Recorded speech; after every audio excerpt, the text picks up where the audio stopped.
Quand on utilise des formules dans Google Sheets, on se retrouve malheureusement souvent avec des messages d'erreur.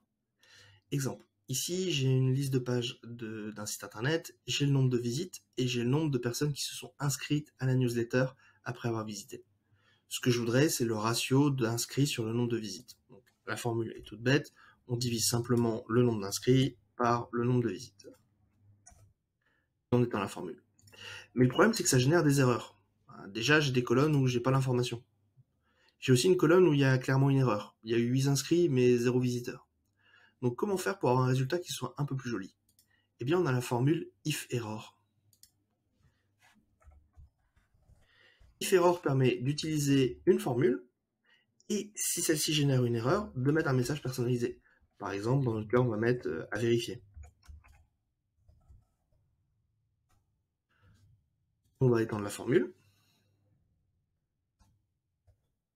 Et voilà, on se retrouve avec un terme beaucoup plus sympa à lire.